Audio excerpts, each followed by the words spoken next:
Ladies and gentlemen, welcome back.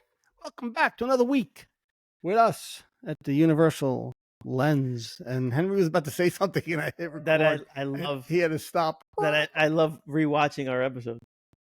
Oh, I do too. Every week. Fucking love it. I just think we get better and better. every That's week. right. We're like bringing wine. We age. Well, that's what is age like wine, like a fine bottle of wine. That's it. We get better. Yeah. By the way, there's no need for you to adjust your screens. John is losing weight. Oh, stop! It's like 5-6 pounds. Hey, I can tell. No, that's I'm trying. That's I'm all trying. that matters. I wrote it down, like Dr. Joe did- said. Yeah, I wrote it down, and I meditated on it every morning, and how nice it would feel. That's excellent. When that's gone, when the weight's gone. But at the same time, not to say I'm perfect, but at the same time, I'm not ripping open a bag of barbecue potato chips every day and eating them and basking in the feeling also. So it's got to be my actions have to be in line with what I'm meditating on. That's the point. Yes. Like, it's not an obsession. It's not like no. But tell me that if it's such an important goal for you that you're writing it down every day and you're feeling the feeling, your actions are going to be in line with that goal more so than not. So yeah. So whatever, right? So if you're going to lose 10 pounds in a month, mm-hmm. because you're consciously watching what you eat, you have your meal planned out, you have your exercise planned out. Oh, fantastic. God bless you. But even if you're not, this is going to keep you. So, for example, let's say you're in the weekend, all right? And in the weekends, we tend to let loose a little bit, right? Yeah, a little bit. I was up in PA this weekend, had some popcorn.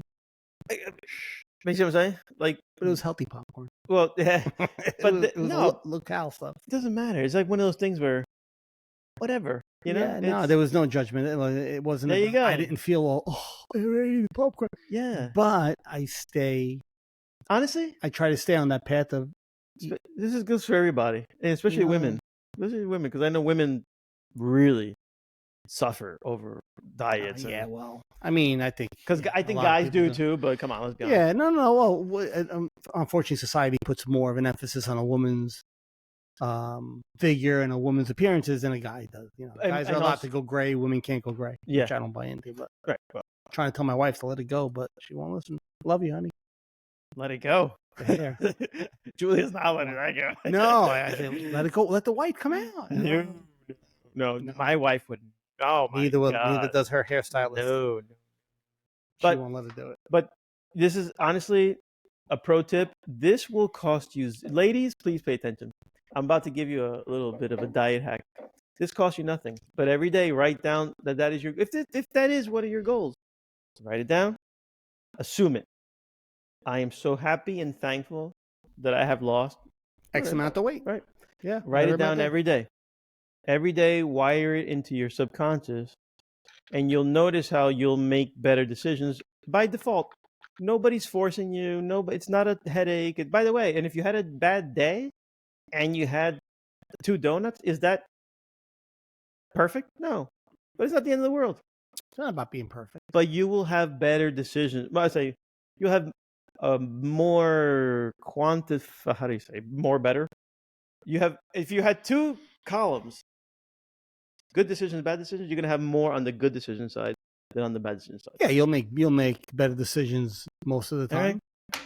For my English teachers out there, because don't look at me. Yeah, it's not more better. More better. It's more better if you do this. But that act, that exercise, and that way of thinking is, that's the grateful mindset. When you're grateful.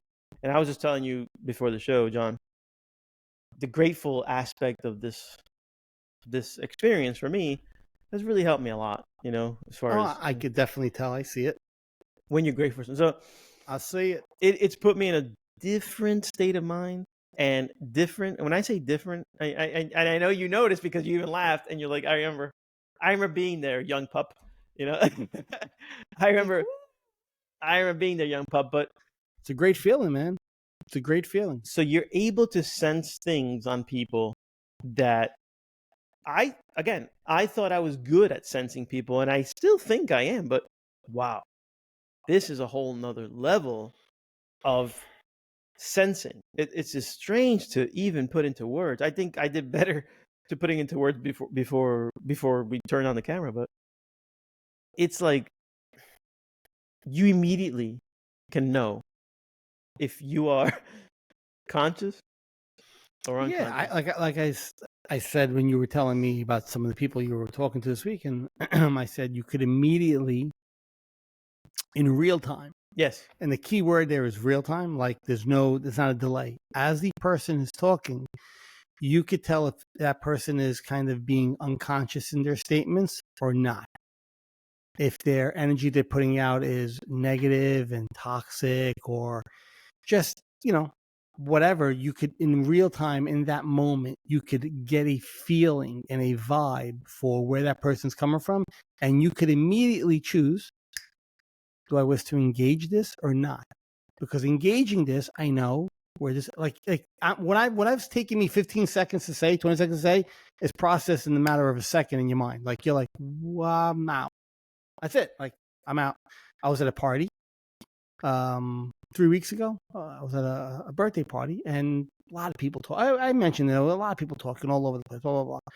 And I'm outside talking with a couple people, and somebody makes a comment, and immediately when I heard that comment, I could tell where that comment came from, where they were trying to angle out, what they were trying to pull out, where they were trying to go with it. I just quietly turned around and I walked away because it's not a conversation I want to be part of. And listen, I might have lost some friends from being like this over the last 2 years. Not lost friends, but tarnished. Maybe relationships have been dimmed a little bit. But once you realize, and like you said before, you have this, you got this new feeling, this new vibe that you get on people right away. You choose to not want to go back to that unconscious state where you're like just involved in all that drama and all the negativity. And that's not to say that your mind doesn't throw you a blurb of negative thoughts. At least I know mine doesn't. Mine does. Mine still tell me, jerk, asshole. Like it'll throw the judgment. My mind will want to say a judgment. I watch it float by, and I know that there's no need for that, and that's not where I want to be. It's not the place that I want to. It's not the path I want to take. So yeah, I think so. Ultimately, even in that situation where you just mentioned, where you just kind of hovered away from the conversation because you kind of knew where it was going, it comes down to choice. It's always choice. You just choose. And I think so. We're kind of judging ourselves a little bit when we say, what do you mean? Well, when we say, we kind of let some relationships dim, it's because that sentence is kind of a judgment. And no, you have to choose what you're going to put into your. Well, yes, garbage in, garbage out. So right, you're sitting there, you know where it's going. That's another question I have for you, but you know where it's going, or so you think. So you're choosing to stay quiet. I'm going to back out or stay quiet, and this could affect my relationship, but so be it, because I have to protect my space. I have to protect my thought process, my everything. And you know how easy it is where you might not want to do it, but sometimes you might slip in there. Oh, I slipped in a banana peel. Yeah, but you catch yourself kind of right away, and you'll peel back and say, no, thank you. And I know we've beat this like a dead horse. For episodes we've spoken about how relationships could be whatever. When you become spiritual, if you're a spiritual person and you kind of you've awakened, whatever term you want to use, how sometimes some relationships in your life could get a little bit iffy, I guess. Stressed maybe, and it's not on your end, it's on the other person's end, because you're choosing to, be in a heightened state of awareness, and that's where you want to stay. And I know we've said this 1,000 times, but you do your best to stay involved and in conversations with people around you. If you care about the person enough and the person is important to you, absolutely, you're going to find a way to navigate that and to stay involved in them. But with everyday people, like if you're in a crowd and people you might not know that well, and just, this, I know I've chosen personally to be like, I'd rather sit by the lake for 3 hours by myself at certain points than, maybe getting involved in conversations where we're not trying to solve anything, we're not trying to fix anything. So I'm with you. Yeah, I'm with you. I don't know how the hell we got on this again, but okay. No, but I'm with you in that. No, because I'm about to ask you something. Excuse me. I'm about to ask you something. And this is like legit. A legit question that I'm too legit to quit. And that's all. You know what I'm saying? Too legit to quit. Back in the day. All right. So I'm with you in that I sense it, I see it. But what if we processed it wrong? What if what we think that other person is thinking is not? But you're not processing it wrong. So if somebody's a comment that is when somebody says something that is judgmental, complaining, toxic, there's really not much of a, did I judge that wrong? They're going to say something that's black and white, and it's like, oh, you know what? I don't want to go. Okay. Did you hear? Oh my God, she did. Oh my God, he. Yeah. Oh, I didn't know that you're. Did you say that? Oh my God. Okay. Yeah. So those like, that's not true. That true. That true. That. True. That on that. Yeah. But remember, I told you a little story about what I perceive from these other parents that I told you about. And I'm like, I would like nothing more than to approach them and congratulate them and tell them how special the situation is. Yeah. Because again, the stars have aligned in such a way that these girls are stars, like little stars. They're doing incredible things. And here we are, the two sets of parents that are witness to this. But know your audience. No, you have to know your audience. But because a conscious person like yourself, like myself, or like tons of other people that we know in our lives, if they go up to somebody, I'll give an example. If I go up to, there's people in my life who are very close to me, who I can have a comment. If I say something to them, and I'm coming from a place of pure gratitude and just abundance, and I'm like, hey, listen, I just want to tell you, blah blah blah blah blah. This is great. If they're not in the same space as you, they're gonna see it through their lens, through their eyes. That's why. So now, but it's not hard to know if that person, what kind of glasses they're wearing and how they're looking at it. It's not really difficult. If you're in tune, if you're aware enough, it takes a couple of words and you'll know right away where this person's coming from, their mannerisms, the energy that they're putting off, the angle that like there's an intuitive sense in you that all of a sudden goes, nope. You'll know. This isn't the person. Because if I say this to them, they might take it the wrong way. So the whole time, what you just said is what I'm reading. Yeah. Your body language. Tough. That's tough. So your body language is telling me something. Yeah, it's tough. And I interpret it that way. Yeah. So I guess don't second guess myself. I'm second guessing myself in the sense. I mean, you can't look. You can, but if you're concerned, if the question you're asking me is your concern is how they're going to take it, you can't control that. No, you can't control that. So if you want to give that congratulations, if you want to give that, hey, listen, great job. If you want to do that because you're what you're saying is coming from your heart, and you want to just say, hey, whatever it might be, right? Then then do it by all means. Absolutely do it. But if your concern is, well, how are they going to take it? I mean, that person, how do they see things? If you see that person sees things a certain way, well, then you'll be able to surmise how they're going to take that. Like I can say something to certain people, and I know how they're going to interpret it. I can say something to other people, I kind of know how they're going to interpret it. So I mean, it's one of those things. Yeah, there's really that's not really black and white. It's kind of why I said you have to know your audience in that moment. Know who you're speaking to. Like, I could talk to mindfulness. Like, I'm meeting a friend tomorrow morning who just became a life coach, and I've known him my whole life, and he's a very conscious, awakened, aware person, intelligent, super intelligent guy also. And we're gonna have coffee tomorrow morning because he just finished, and I'm kind of gonna be embarking on something like that soon. So we're gonna get together and just like I could say things to him that we're gonna it's going to resonate on a different level with that person because they're in a different space. You speak the same language. Yeah, we speak sort of the same language. He's in a different space, so I could say it to him and he gets it. Oh, so this space of gratitude that you're in lately, right? This is kind of more where I would love to talk about because you're a different person than you were a month ago, a month and a half ago, 2 months ago. Every week, right? Yeah. And you asked me a question. You go, can this, something great happened to his daughter yesterday in a competition. She got like a state championship or something. She did a phenomenal job. Props to Joannina, great work.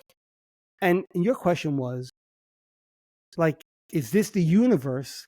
Because I've been putting out this energy, like giving back. And we were like, yeah, it could be, right? Could be. Why not? It absolutely could be. Sure. If you're putting that out, you and the people around you and your daughter's probably putting it out because you even mentioned that she made a comment, like she was asked about, how'd your team do, blah, blah, blah. Yeah. I mean, I don't want to steal your thunder, but she made a comment. Oh, yeah, no, I'll tell you about it. Yeah.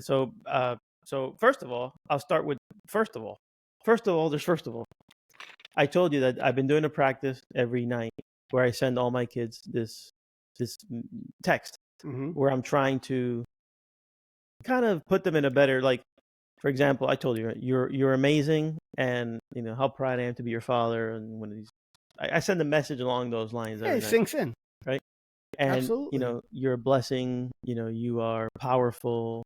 The world can't wait to see your talents, and whatever the positive message that I want to relay, because there's negative programming, there's positive programming. I want to positive program because the world will take care of the negative programming for you, right? Your normal day-to-day, right? Yep.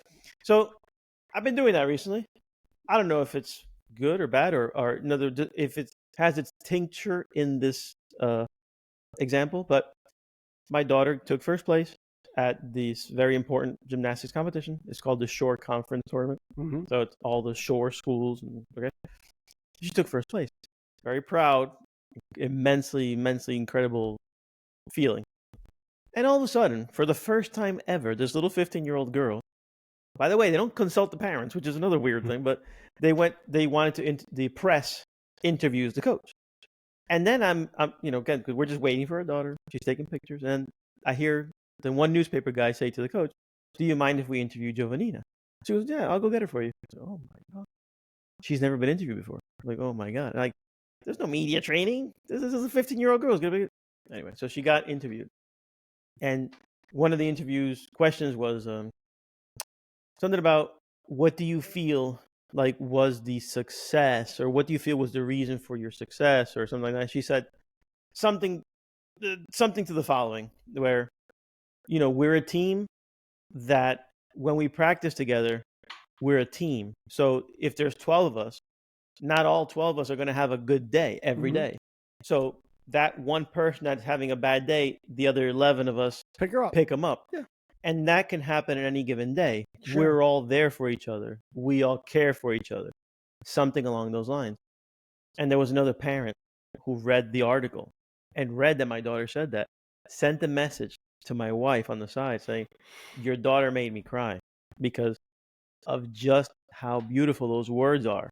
And I was like, wow, like it's amazing. Like, I told my daughter when I saw her this morning, because she lived over a friend's house, I said, honestly, I couldn't be able to teach you that, because that came from the soul. There's no way. I can only screw it up. Any other advice that we could have given you, just to screw it up, just to have you be more nervous. I'm glad she wasn't prepared. I'm glad, because you got a raw reaction. And that was a raw reaction. I'm like, so again, with my new grateful state of mind, rewiring, and being the empath that I am, like, I want to cry every moment. You know what I mean? Like, I want to cry for joy every moment, because you realize, oh my God, how special is that? Yeah, no, it's, I mean, kudos to your daughter again, and for being able to actually put a statement like that together for a 15-year-old girl. I mean, I know professional athletes that you get training. We're trained. Hold on, professional athletes were trained to do that.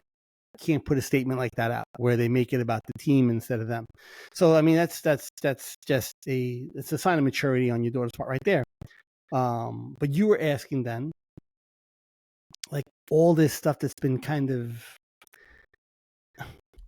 things that have been happening, but these circumstances around your life lately, in the last few weeks, couple of weeks, and it's not that like, I think it's one great thing after another, but they're just these things that are happening, have started to happen more since you started changing the way you approach life. Yeah. And, since you stopped buying into the anxious mind and you started nourishing the grateful mind, right? Not to say we have two minds, but to give you sort of an example, all of a sudden you're focusing on and you're noticing more these grateful, good things that are happening. And as you do that, well, yes, do more of those kind of events happen to you? I'm going to say it's not going to hurt the odds for them to happen. It's only going to help the odds for them to happen. Because you ask, could what happened to my daughter? Could it be because I've been doing this? And I was like, yes, and we don't know. Actually, it's like yes, and I can't prove I it don't to you know. either way. I can't prove it to you either way, but I can say it definitely does not does not diminish the chances of it happening. Like it only enhances the chances of things like this happening to you and the people you love around you, especially if those people are conscious in one way or another. And for a 15-year-old girl to say that, whether she, and I don't know if, she practiced, she doesn't practice, but she has to have a certain amount of consciousness in her just to make that statement, one, be able to do that, like to be able to think from that part of her mind. But like, does it hurt? No, it's not going to hurt. No, it can only help the chances of more and more things happening. And whether you meet somebody or you talk to this person or then you talk to that person, or you go there and then, and I said to you, I go, things just keep happening when you're in this grateful mentality, or you're just kind of choosing to focus where you want to focus. You notice more and more of these things around you, and maybe that's why you're paying attention to them and you interact with them. And the more you do that, I said to you before, I go, more and more of these things keep happening, and it's not about getting to a pot of gold at the end of the rainbow, but one day, it could be whatever, a certain amount of clock time, practical time, you're going to turn around and you're going to notice, well, that happened, that happened, that happened, that happened, that happened, that happened. And it's going to lead you to where you are in that moment, where you're going to go, okay, 3 years ago, just a number, X amount of time ago, I envisioned being in somewhere like this area. I'm not saying a specific job or a specific career or a specific amount of money, but a specific space, whether it's a specific financial space or a specific, a certain career space. And all of a sudden you find yourself somewhere and you're like, okay, well, all these coincidences, all these things have kind of been happening to me as I've been practicing, and they've kind of led me to where I am. And this will be in that moment, whenever that moment is. And you'd be like, is it happenstance? Or is it because I've been kind of cultivating this mentality and cultivating this way I want to live and cultivating this is what I want in life? And not to say that there's not going to be shit along the way, because there's always shit along the way, but we choose not to focus on the shit. And instead we focus on the flower next to it that grows from the shit, So we get to choose constantly where we want our lives to go. Or I should say, we get to choose the direction. The direction. Right? And that choice is mindfulness. That awareness is our compass. And that compass will never lead you astray.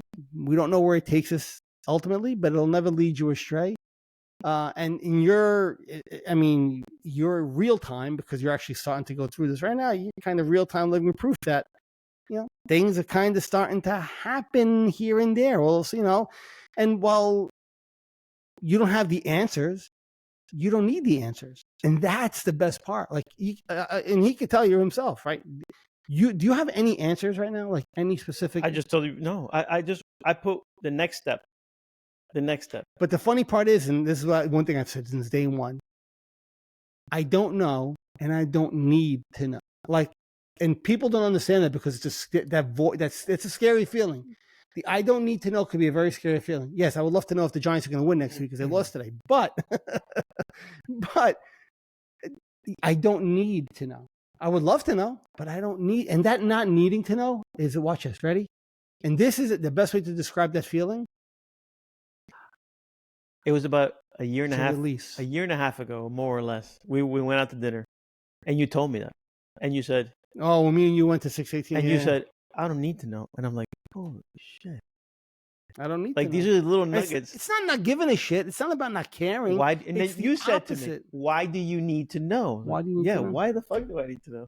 It's just to torture myself less or more, but I'm gonna torture myself. Because the human mind is built to need to know. I need to know. I need to know. I need to know. I need to know. What the fuck do you need to know? What do you need? If you're gonna live your life needing to know every answer of everything all the time to make sure everything works out a certain way, that's exhausting. That's funny. And that's not even living. At that point, you're just getting busy dying by doing that. Because you're killing yourself. That's funny you mentioned that because I told you I've been listening to a lot of videos, and so a lot of it is financial success, but how it dovetails with mindfulness. Well, it depends on the speakers that you're listening to. But a lot of these guys that I listen to, that I listen to these videos, I find them fascinating. A lot of these guys say, "Look, I'm a millionaire and I made it, but I'm sure they're very grateful for it." Yes, that's the thing, is they all have that basis of mindfulness and awareness, and they say a very similar thing. He goes, "Oh, I had no idea how I was going to make money." And that's a common theme. That's a common theme. He said, "I had no idea how." He goes, "Listen, I'm a kid who was, bad. I was in jail, drugs, all these stories. And I just know that." And if they lost it all tomorrow, they would it wouldn't. So here's the thing, and this I've heard, and I forgot. I think Dr. Joe Dispenza was talking about it. He said he had a client who actually something happened and they lost it all, and then all they did was they didn't change. It didn't sour them to go back into the negative. So they weren't anchored to the. This is where a lot of people have misconceptions. They're not anchored to the money. A lot of people, you know what the biggest thing I get, not me personally, but like I hear in conversation and talking and reading and all this stuff, it's easy for him to say that. He's rich. He's rich. And I go, he was like that before he was rich. That's why he's probably rich. He was like that before. And you know what? If you ask him, he doesn't care that he's rich. Sure, it's nice that he could buy something. Sure, it's nice that he has a nicer car, maybe. Sure, it's nice that he has a couple of these luxuries. Sure. But he doesn't need them in his life. The person doesn't need them in his life. That attachment to it is what keeps it farther from you sometimes. Like that, I need. And then that's what any of these people you might mention, and I really don't listen to any. I mean, you mentioned rattled off names before, like Bob Proctor. I mean, Bob Proctor, I know. Dr. Joe Dispenza, I know. I said I've always been kind of more the spiritual world than like the practical business or these like John, Tony Robbins kind of people. John Assaraf, I think the guy's name is. Yeah, like I never really my entrance to this pathway was more like the Zen Buddhist way, and yours is not yours, but I'm saying these people. Yeah, I'm adding bells and whistles. Yeah, these people are more whatever. Like Dr. Joe Dispenza, it's a different path. It's almost like a spiritual financial side. Yes, it's weird. It's more of a manifestation of what I want, of what I envision my life to be, and that's great. That's great that these guys are like that. But if you ask them, like they found that before they made $1. Like they found that, and then that was their compass to get to where they ended up. Yeah. And maybe they don't even know how to tell you that it was that. But once they reflect and go, oh. Yeah, there's no scientific equation that directs that says, did this, you'll get this for sure. It's not a linear equation where you go here to here, done. I said, you do this, you're gonna get this. No, it's not about that. You do this and nothing else matters. And now you could work to whatever you want to. And as long as you're not attached to whatever this is at the end, like as long as you're not attached. Well, this is right now. I'm rewiring myself almost as I'm speaking. As long as you're not attached to this thing at the end, to whatever it is, the path is just. It's there's all possibilities. And I There's think all that's iterations in between. and I think that's where these people come from, and that's why they end up where they are. But when people say, and that's going to be the skeptic who's going to say, that's because you have all the money in the world, you have no problems. I was told that once at a party. I was sitting at a party and I was kind of talking to a couple of family members, and this is 2 years ago maybe, so I was kind of new, and I was saying something, and it was whispered, that's because you don't have to worry about money. Oh, nice that you know my financial situation. But it's whether I have $10 or I have $100 million. I don't have $100 million. But 99. No, I don't. Believe me. But what it was insinuated. The point I'm trying to make is the skeptic is going to insinuate that you have no worries because you have the money. And my thing is, no. I had this, right? I had what I got. I didn't get because I had $10 in my pocket, or I had money in my bank account, or I had whatever. I got this because it's something I worked out, I loved, I appreciated, I love the way it feels, and what comes afterwards, and that's it. But when people say, "Oh, because you don't have to worry about anything, that's why you're Zen," oh, I know a lot of people who have all the fucking money in the world and they're miserable. They're miserable. Most people who are rich, most people who are like, I'm not talking like middle class people, but most people who are rich, like filthy rich, are miserable because they're drawn by the Almighty. They're drawn by the dollar. They're drawn by chasing and chasing and chasing. So there's no peace. There's no serenity. So how about don't make the destination. It was in my book. It's about the direction.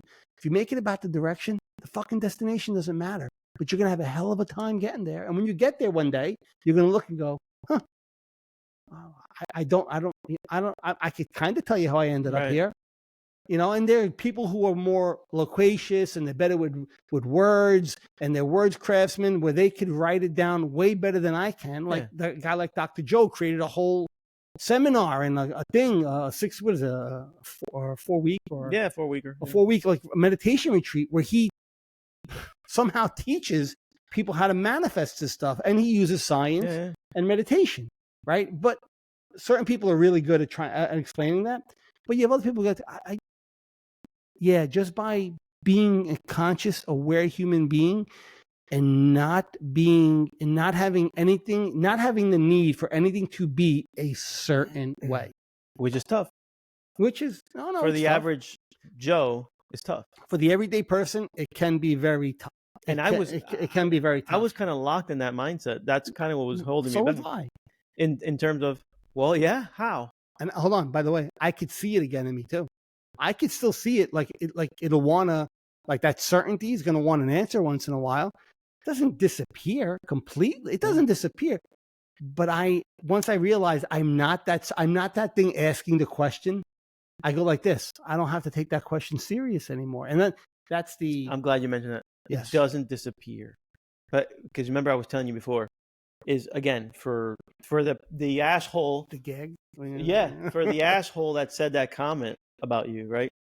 Well, they weren't assholes. They were just. It's an asshole comment in a sense. They're just fuck do you know? But they're it's an unconscious person not seeing things. And when we use the word asshole last week, it's 2023. Everybody gets fun. When you used the word asshole last week, it wasn't to say people are less than or anything like that. We were trying to make the point that that's an unconscious person believing the thought that their mind is telling them that A, B, or C, and then actually spewing it out and saying it. Yeah. That's the unconscious person. And we use the word asshole because we said vasthole. Well, no, it was vasthole, yeah.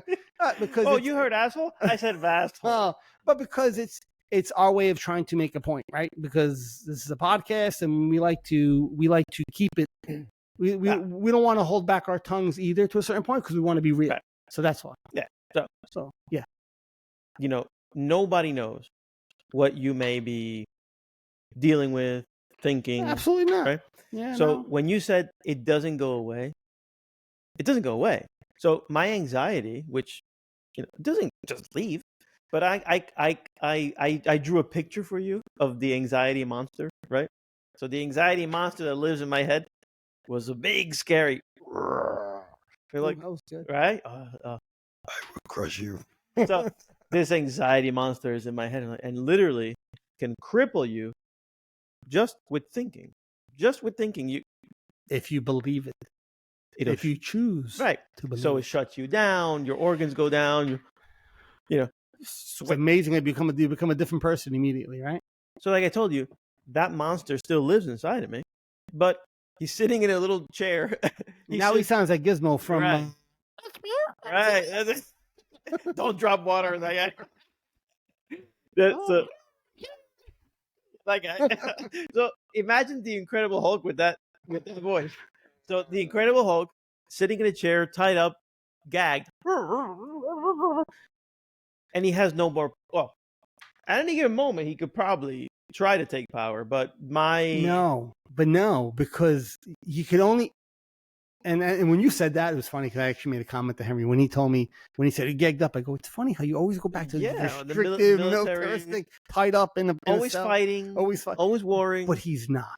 See, and that's the key: is you're not. Even though you say it, and I think it's just old language patterns which is why I use words like asshole. Old language patterns. I would want to study that one day. Yeah. Though. I want to get down to the bottom of that. I don't think you'd have to go very deep to figure out why to use that language, because it has a lot to do. And we're going to go off topic here for 2 seconds. It has a lot to do with your upbringing, how you were brought up. Same thing with me. Sure. There's certain words I use, like when I say certain things, it's just because it's how we were wired as children, parental, and we go that way. But the difference is now, even though you kind of use that language a little bit, you don't buy into that language. It's just it's a form of it. It's a scriptive for you how you're expressing it. Yeah. But it's in the beginning, you could see it in the person's eyes when they're saying it, but they're believing it, to when they're saying the word, but you see, like, yeah, you're not believing that anymore, because now what you're following up with after it is telling me that no, you're not. Okay, it's just a word you use. It's descriptive. It's descriptive. So there's a big difference. Yeah. Sorry. No. That's it. Yeah. That. So basically, the anxious thought, or the root of your anxiety, if there is a root, I don't know, but is still there. It's still there. You still live with all these feelings. You still live with all these emotions, but the word awareness is not to be taken lightly. The word awareness. So when you say awareness, and people say, "Oh, mindfulness, awareness," let me tell you something about awareness. Awareness is something that gets so honed and so shined in such a way that you're aware. You feel yourself aware. It's not awareness. Oh, you have awareness. No. I feel like I have awareness. And when that anxiety comes back, or wants to poke its ugly face up, because a negative thought, not even anxiety, a negative thought or a negative thought pattern wants to poke its ugly face up, you're going to be aware that so you'll know that it's there. So Eckhart Tolle once said, even when you can't break from the negative thought pattern, or those thoughts or that negative thought that's in your head, or a certain response wants to come up in your mind, he goes, even if you're not completely enlightened, let's just say to where you could completely like whoosh, those away, where you burn them off completely, he's like, just realizing that they're there means you're conscious. Mm-hmm. Realizing that what you don't like in you is there is the epitome of what consciousness means. He goes, whether you're at peace in that moment, 100% peace or not, it doesn't make a difference. Because if you were unconscious, you wouldn't realize that you didn't like that thought was there, that you didn't like that you were feeling this inside. That means you have awareness and you are conscious. So at times it's going to be peaceful and calm, and other times it doesn't. I give you an example, right? You can't see the camera here, but remember, I'm a Giant fan, right? I'm a big Giant fan. Giants lost a heartbreaker today to the Jets, right? I have nothing against the Jets, but I'm a Giant fan. And I told Henry, he was just talking to my wife, and I was watching the game when the Jets tied it up, and then we shut it off because we had to come downstairs. And then I found out the Jets lost. I told Henry, I said, inside, I felt 100% the burning in me of being a Giant fan my whole life, and that my team lost to the crosstown rivals. Like a bunch of punks, they lost. That's right, John. But I felt it. Yeah, I felt it. But and once I felt it, and I noticed, and I saw that I was feeling it, that's the difference. Is I didn't act on it. I noticed that I'm feeling these feelings. I'm feeling this emotion of, oh, my team lost, whatever it is, right? And you click back. And I click. I'm able to click back. Doesn't mean I have to like that my team lost. Doesn't mean that I have to like that the result that came out. But I choose not to follow it and to go down a rabbit hole with it and to be it. So that's the epitome of what awareness means. It means knowing, having an awareness. I can't use another word. Yeah. That you are conscious of this thought and this feeling. So like you were saying before, even though it's there, and he wants to scream whatever he wants to scream, that anxious thought. The fact that you can sit there and be like, yeah, I know you're there. That is awareness. Because if you didn't know it was there, if you weren't aware and you were unconscious, you know what you'd be doing right now? You'd be chasing it. Well, yeah, what you were doing before.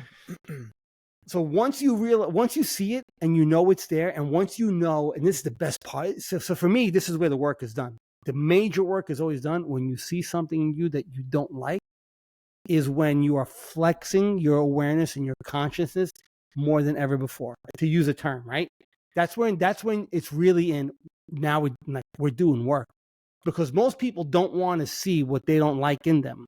Like they're gonna, I'm a Giant fan. I can get mad. My team's 100%. No. I don't like that. I see that I don't like that behavior, that feeling in me. That's 100% right. That's it. That, like, okay. So if I had to say that's it, that's it. You made it. That's it. That's it. I mean, that's what it is. It's having that conscious awareness to say, I don't like this in me. I don't like what I see in me about this, whatever. And it could be a behavior, an eating habit, whatever it could be. I mean, you can make it. It could be anything that you want to improve on in your life. Those voices hide in places where they just talk to you and they don't want to be known. But once you're conscious and you're aware, you see them all. You see the good, the bad, and the ugly. You see it all. Yeah. You see the voices in your head that, oh my God, did I just really think that? Yeah. And that's fine. You can have whatever thoughts, a thought. Thoughts. That I have this feeling. I don't want to feel jealous right now. Why am I feeling jealous? Like, to have the awareness to know that you're feeling jealous feeling, which you can't help because your upbringing, the way you were brought up your whole life, these emotions are going to automatically come up. Something's going to be said, and then here comes this emotion. But once you have awareness, you know that you don't like it in you. Well, now you have a choice. Do I choose to listen, or do I choose not to listen?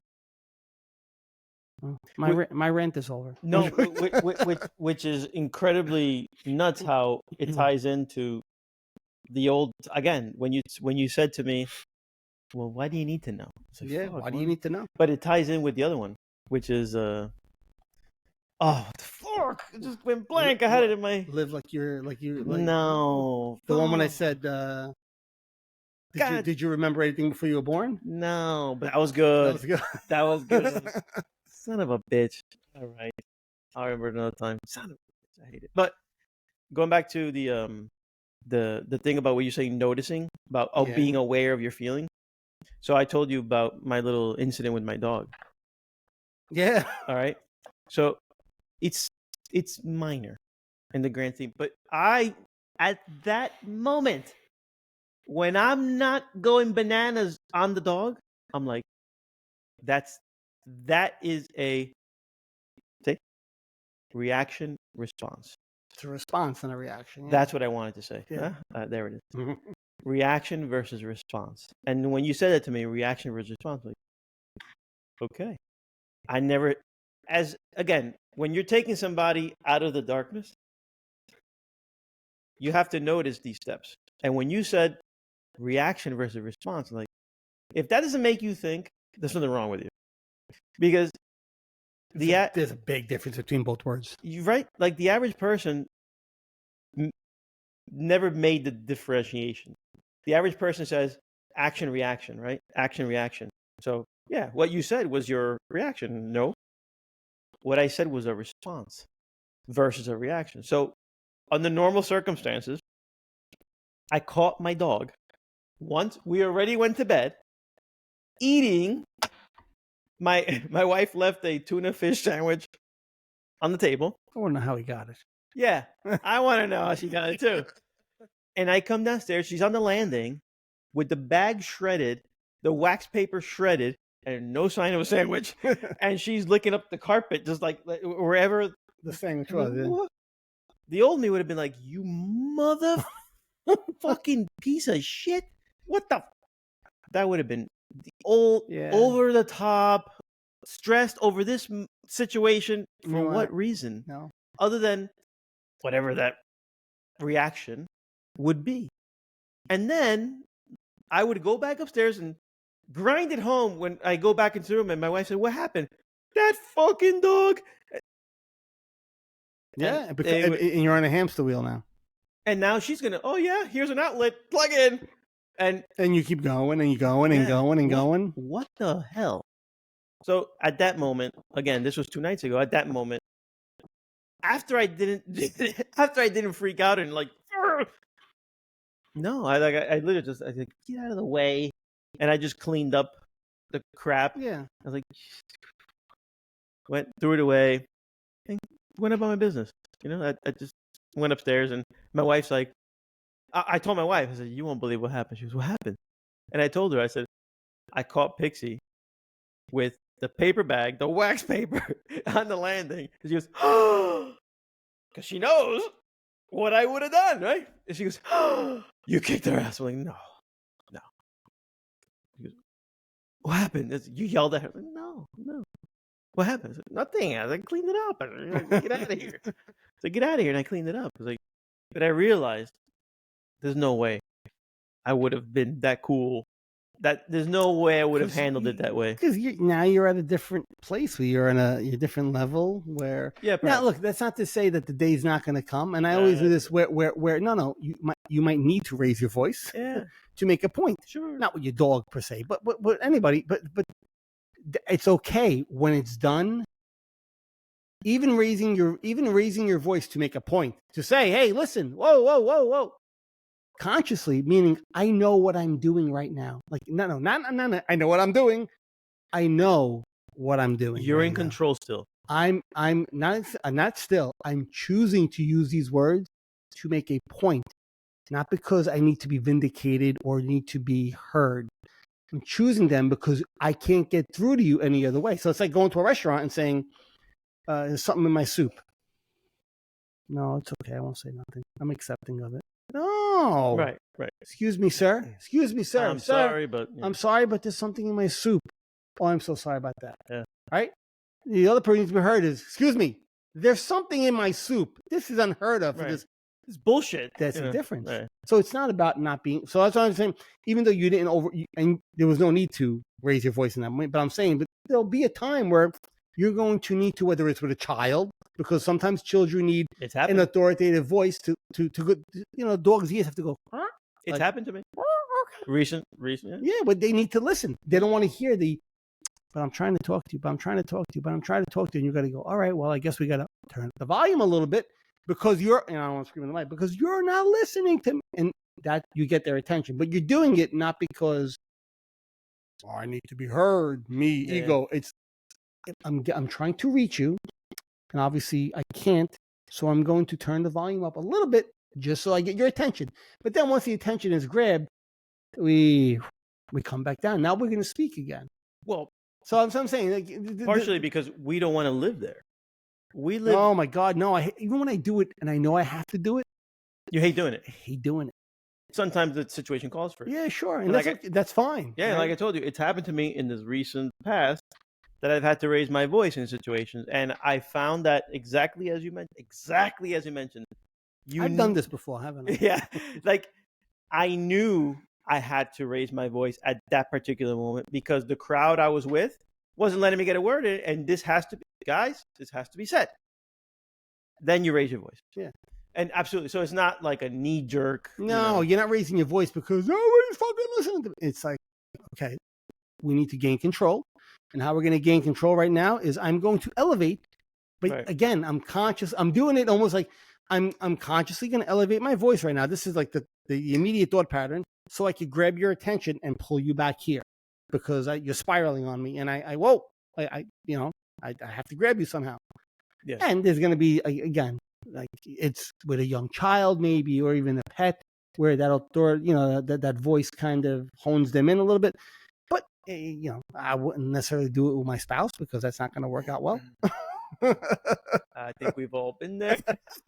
No, honey, I love, honey, I love you. This is an amateur hour here. We're veterans. I'm not a conscious idiot. Tried and true veterans right here. Trust me.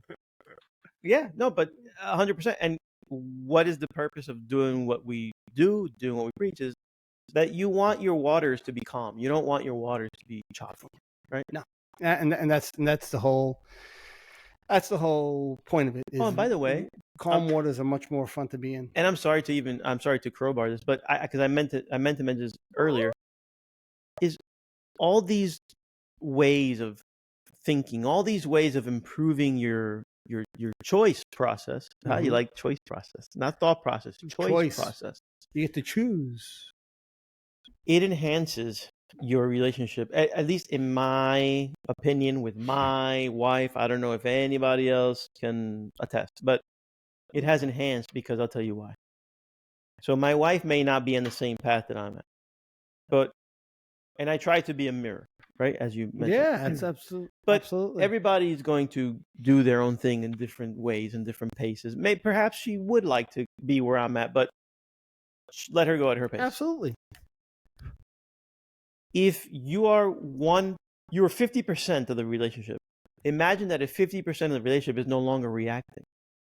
Oh, you don't. But go back to episode 2 or 3. You're not a plug for them anymore. But it does your relationship a lot of good. Absolutely. I can't explain this enough. Instead of something snowballing, so in a marriage, instead of something snowballing, we'll use that as an example, out of control, where a disagreement or of opinions or whatever the issue might be snowballs into a full-fledged shouting match. That doesn't happen anymore. I mean, I can't tell you the last time I could think that me and my wife even raised our voices with each other. Yeah. I mean, it's years. Not that we agree on stuff, although there's plenty of things we don't agree on. If the clock is ticking, you're disagreeing. I mean, there's things we don't agree on, but I can't tell you the last time we actually had an argument. People go, it's healthy to fight and argue.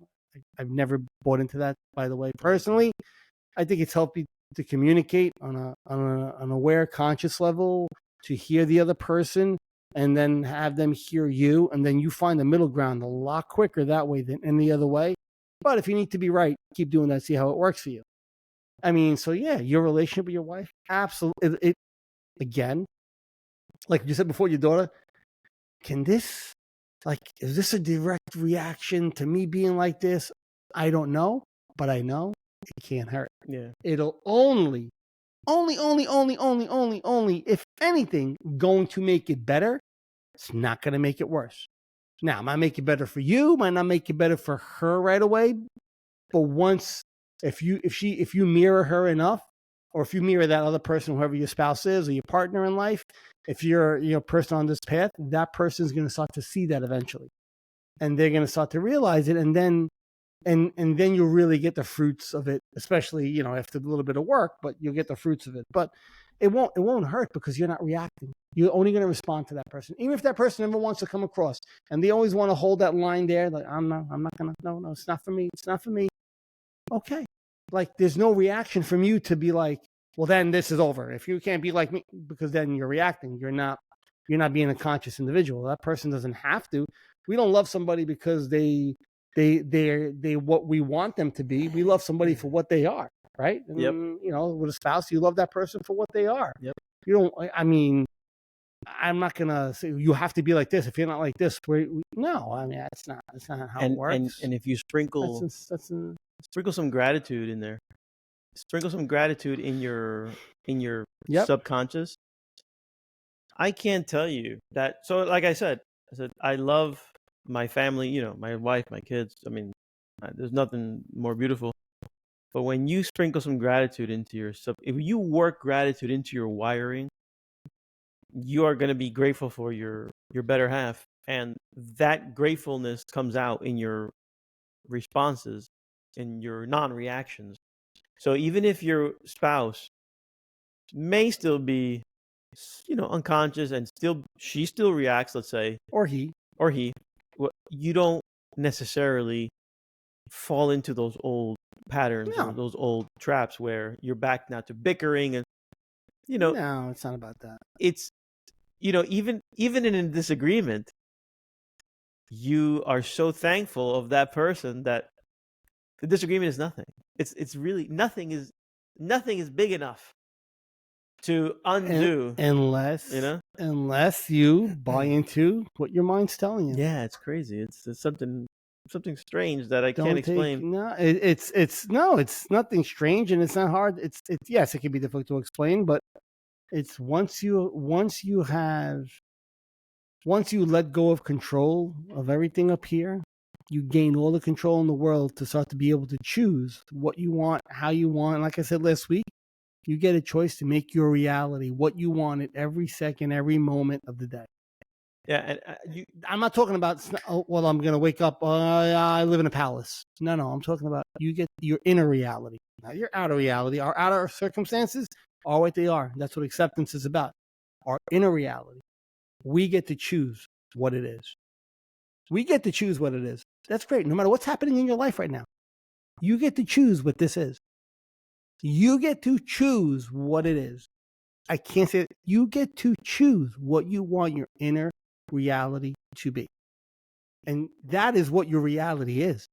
What you perceive as what your life is what life actually is. In spite of what's happening outside in the real world, in spite of what's happening in the real world, the circumstances are what they are. But I get to choose if I want to disturb what's inside because of what's happening outside. Doesn't mean I can't fix what's happening outside while keeping this sacred and calm and peaceful inside. They said, I think Joe Dispenza or Bob Proctor. He said, I love that name, Bob Proctor. Bob Proctologist. We try to want to fix the external world, but when you keep trying to fix, you're pushing up against mass. You can't fix outside, he fix inside. You're butting up. But when you fix the inside, the outside takes care of itself. Yeah, and it does. So a lot of times. Can you imagine the other person listening to this who's been in the outside world since they were born and they don't know anything else? That's how you fix it from the outside, and it's hard to understand that. Yeah, but you're because people are going to say, well, I have an issue, I have to fix my issue. Look, of course, if there's an issue, you want to tend to it, whether it's a health, a work, a life, or whatever issue it might be, you want to tend to it. But at the same time, if you can choose to have your inner world in line, your outer world tends to follow in one way or another. I had no idea about that. In one way or another. Again, that doesn't mean that your outer world all of a sudden is sunshine and rainbows and everything's always peachy. It means that no matter what's happening, or what issue might arise, you don't allow that issue to dictate how I didn't say how you feel inside, but how you relate, how you anchor in that peace or that stillness in you. If you don't allow that, the external, to take over, well, then you're not going to be attracting more of that same old toxic behavior from people, the same old negative, things will happen, but it's almost like, trying to give a good example. It's going to be like, I'll tell you what it's like. What? It's the superpower that allows you to deal with that, let's say negative circumstance. Yeah. Or let's just say the when you divert the road somewhere because you were on a path, we got diverted. But it's that inner peace that will let you get back on the road much faster than harp. We got off the road. We got off the road. Sure. And then absolutely. And you harp on this. We got off the road. Circle, loop. And next thing you know, you're off your path. You're gone. And and you're lost again. So that's a good example. Yes. Yeah. So, but we need to understand that. We need to buy in. Like, if you don't buy in, then you're going to get off the road and there's no chance for you because, well, then you ended up there then. you end up with problems, and that leads to more problems and more self-doubt and more. And you tend to stay stuck in that world that no matter what happens, that's how you're going to see things. That's how you keep seeing things, and the more you see things that way, the more you stay stuck there. Yeah. So yeah. Anyway. This is going to be another one of those episodes that I have no idea what to name, but it is what it is. I still have We have to. We really. What I want to start doing is we were pretty good with. We were pretty good with this in the beginning. We had an outline. We wanted to tell us, and we would discuss that. Like lately, we're just a potpourri of stuff. I think that kind of happens as part of the evolution of the show. Yeah. Topics kind of mesh together. So you start one place, end up another, and then I say, okay, well, here was maybe the common theme and as all three. As I watch the beginning of the show, I didn't know what we were talking about for 5 minutes, and then we kind of got onto a path. As I watch our shows, this is where I have to take my hat off to you, bro, because you keep the show on a certain rail. I tend to fucking go here. No, I think we all do. I mean, I say it to myself. I go, "Well, we went off a little tangent there." I'm like the king of woo, and you're like, bring back. And today, you brought me back. Well, today I was like, well, "What are we talking about?" Time out. Yeah, you brought me back, and I think that's because like that's the art of conversation. Well, yeah, and this is for us. This is what this is. This is sometimes it's we kind of forget that the mics are in front of us, and we just start having a conversation. So it kind of ebbs and flows. But that's kind of the beauty. But that's the beauty of it too. It's nobody. These people don't know that before you turn that on, we've had a whole show, hour and a half today. Yeah, I know. I'm gonna start. I really have to start taping those. I really should. Do. I really do. It's one of those things like if we were photographers, we'd take candids. Just you guys do your thing. And those are the pictures that I always say I wish I had somebody just walking around and like what I want to do is just speak to people about this and talk to people one-on-one. Like see all this stuff, like the mics and so I like this stuff is a distraction. For me, it's a distraction. It's a major distraction because I'm trying to focus on now what do I want to talk about? Now and so I'd rather be like, John, sit, Henry, go. Yeah. And when you're talking to me on one-on-one, you're in your zone. You like that's what I do. So yes, in a couple of weeks I'm going to be, and then we'll cut it because my wife's probably going to start throwing dinner down the stairs at me in 2 minutes. And it's your fucking chicken. In November 13th. I'm starting a class to become a spiritual life coach because I love this. I love what I do. Awesome. I love helping people. I love talking with people. I love helping people get past their mental blocks. I helping people who are dealing with anxiety or depression. It's not, if anybody knows anything about life coaches, it's not therapy. We're not therapists, obviously. You have to go to years and years and years and years of school of that. But life coaches are people who have gotten to a certain point in their life where they've gained a certain awareness, a certain enlightenment, they have that X factor. They've obtained that, or they've realized that everybody has it, but they've realized that they have this insight, talent to see through somebody if that person is willing. That's what's great about it, because I want to work with people who are willing to be with me, who are willing to sit and won't be like, hey, listen, John, I want to know more about this. I want to work on this. Those are the people that you could reach a lot quicker because they're opening, they're willing.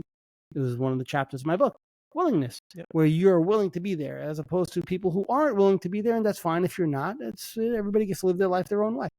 So I'll be embarking on that starting in November, and it'll be a few months, and then I have some other stuff to do to get there. But my hope is sometime mid 2024, I'll be, a licensed life coach, spiritual life coach, but life coach also for all stuff, not just spirituality. But I tend to come from that world, so it's going to be a proponent for me in speaking with people. So that'll be happening, not for a little bit, but I will be starting my journey soon. I will be the same thing, except the financial side. I will be a remarkable success. You wait until now. John does that spiritual thing, and then when you want to come learn about money and spirituality, you come see Uncle Henry. And Uncle Henry will teach you a thing or two about it. There you go. All kidding aside. Yeah. First of all, I'm going to crowbar two things. One, you're going to be an incredible life coach. Second thing is for you. Anybody watching? Well, be them. Oh, Them. that's why I'm looking All at right. you. Now it's your turn. So a lot of people would say, okay, this is me. This is my hang up. I told you my hang up last week. This is the naysayers. So I'm talking again to the invisible naysayer, and you're talking to the invisible money guy. So, but I have to say, it's like, so many people would look at it and say, fucking life coach, the naysayers. Some people's lives have been turned around from that moment forward, and they didn't have to do much effort, but it took a coach who saw something that they couldn't see and taught you basically how to address certain things, which are just exercises, patterns. And next thing you know, your life starts to improve in one way or the other. And what's funny about this practice is that all things tend to improve. It's weird. Yeah. Right? So we just talked about marriage. We talked about career, let's say finances, but your relationship with your kids, your relationship with your friends. Yes, there may be some friends who don't get it, or they're not going to be part. Yeah, and that's just part of it. Not going to be part of your journey. That's part of it. Yeah. But I tell you that the long game, the grand majority of those friends will understand and come right back, in the sense of, I'm sure that's the way I see it. So yeah, I mean, not to. So just to say, I know before in the beginning of the show, we kind of were choppy with the whole. We got into talking about people in our lives and stuff again. I haven't lost a relationship since I did this. Some have not been as active anymore because I'm on a different path. So maybe I just, it's not about me. I haven't lost any relationships that I had before I was like this. But there are people I talk to less, and it's just because my path went this way, and their path is still here. That's as simple as I can put it, but that's it. But 100%, yeah, everything tends to click, and everything tends to improve in a way that I really can't express in words. It could just be expressed in when you have your experience in this, then you'll realize, and then you're going to be like, wow, I wish I had more. This is a little bit of regret. I wish somebody would have taught me this when I was young. I wish somebody would have helped me in this way when I was young. Oh, yeah, well. But that's our mission, is to do that now. Get to as many people as we can, regardless of age. But the earlier, really incredibly, the better. But it's okay. That's why when my daughter's thing hit yesterday, I was really, really moved. Really, really, really moved. And me and my wife teared up hard. And it took everything not to cry when she was being interviewed. It took everything for us. And I looked at her. She had to turn away because she didn't want to cry. But that's how impactful it is. You don't know you're rubbing off, but you are. And when you're parenting, you're always rubbing off. But you want to impart the right stuff. You want to impart really useful stuff for your kids to be not a choppy ocean, but a serene ocean that, there'll be some choppy waves, but we stay serene. And it's crazy. It's just, like I said, it's all aspects of your life. Expect them to improve. And not magically, but you'll be doing some exercises, some work. Like I told you before the show, there's work that I'm doing, but it's not pushback. I want to make sure that I'm really in a good headspace. Not sometimes yes, sometimes no. You know what I mean? Not like we were saying, you cross the line and you come back and forth. No, like the way I'm feeling now is, like you said, this is the new phase. This is the lovey-dovey stage, right? Oh, it's the phase where it's a phase where you have this little bit of an euphoric feeling around it, which is great.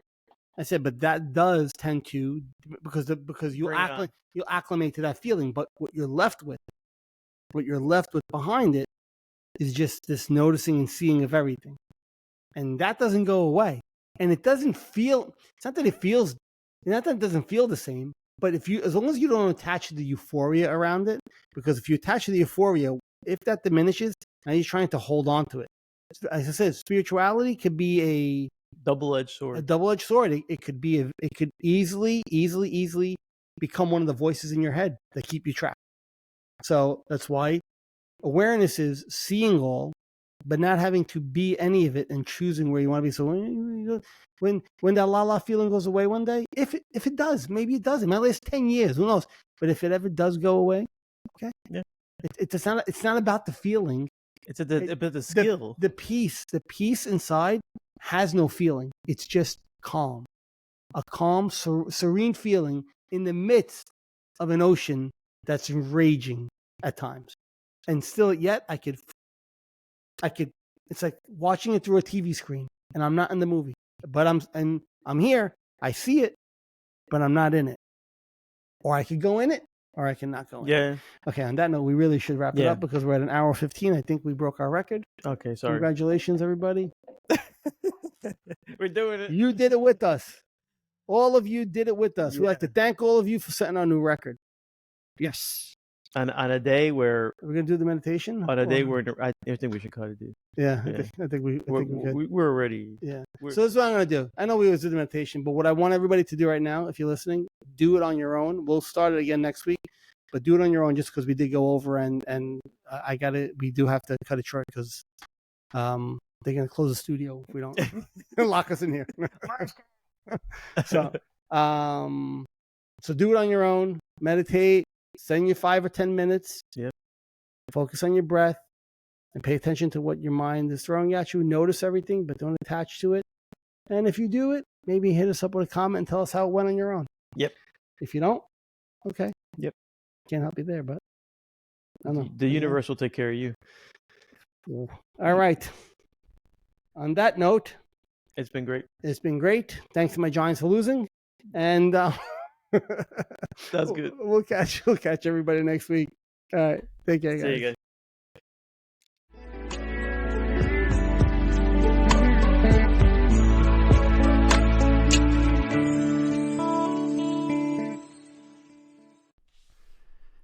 The insights and discussions that we speak about on our show are our own opinions and based on our life experiences. If you or someone in your family or someone you know is suffering and in need of help, please get them that help through medical attention or seeking proper therapy. Again, what we speak about are based on our experiences and not intended to be taken as a form of therapy. Thank you.